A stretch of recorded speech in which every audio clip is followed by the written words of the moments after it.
Today, we're going to be talking about 5 crucial fat loss habits that will triple your progress. First one's not to let yourself get too hungry, especially if you are out and about and running some errands, because there's nothing worse when you are stuck in traffic, you get off the highway and there is like a McDonald's drive-through, there is like a Starbucks or whatever drive-through, and you are just so hungry, daydreaming about food, and that you just go through the drive-through, take the path of least resistance, right? And so with that being said, I would encourage you to either eat before or have some sort of higher protein snack like a protein bar or a protein shake, or maybe some beef jerky on hand in your car so that you can snack on and it'll tie you over until you actually get home for your meal. My second tip for you would be to make a plan and plan ahead your meals, and of course meal prep, so that when you do get home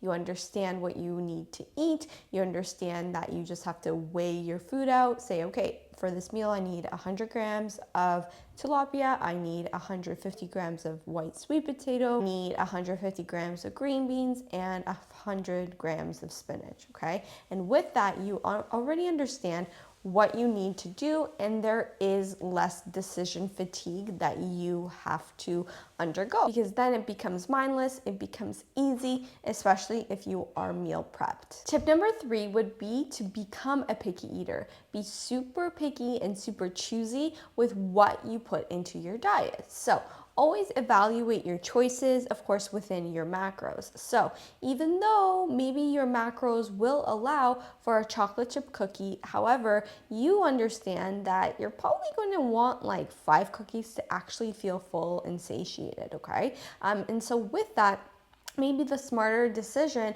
would be to have some strawberries, which in turn would mean you'd have more volume of those berries because they have more fiber, they have more water content, and they are lower in carbs and very low in fat, okay? And then with that, you can maybe even pair within your macros like half a cookie, instead of the full one, to have the best of both worlds, right? So that's something I would highly recommend, as you become very picky, and then even choose like higher protein options. If you want some inspiration, definitely go check out my Instagram. I do have a few up there.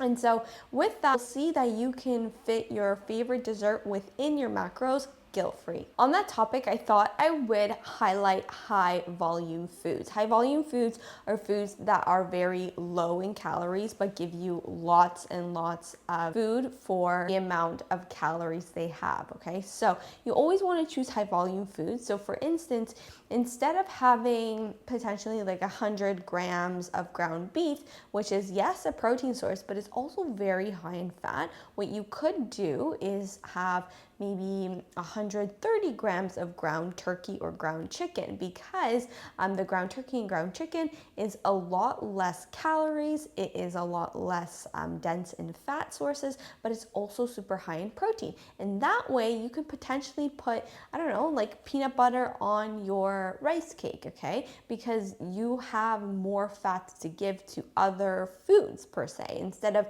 having just the ground beef, which would take up a lot of your fat macros.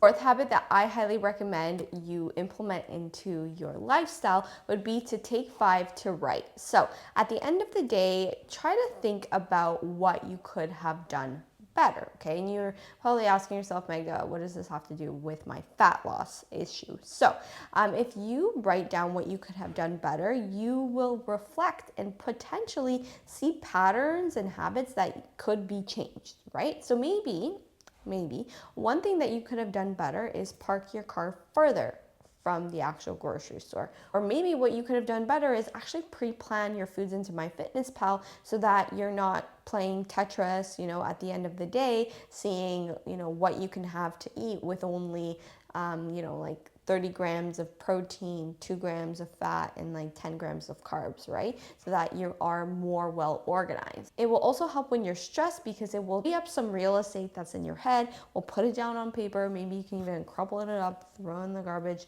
burn it, whatever you want to do with it. You might even see a pattern with your hunger cues. Maybe you are most hungry after your workout and you didn't have enough calories, right? So instead of having most of your calories at dinner time, maybe you can move some of those calories to lunchtime, right? So these are all things that you can pick up by just reflecting on your day. Tip number 5 is to put together a nighttime routine for yourself so that you sleep better. The whole point of this tip is for me to harp on the fact that sleep is so important for your longevity, is amazing for your cognitive health. You really need it in order to function optimally, okay? So let's say you had like 2 days of really crappy sleep. Maybe you only slept 5 hours, which is suboptimal for sure.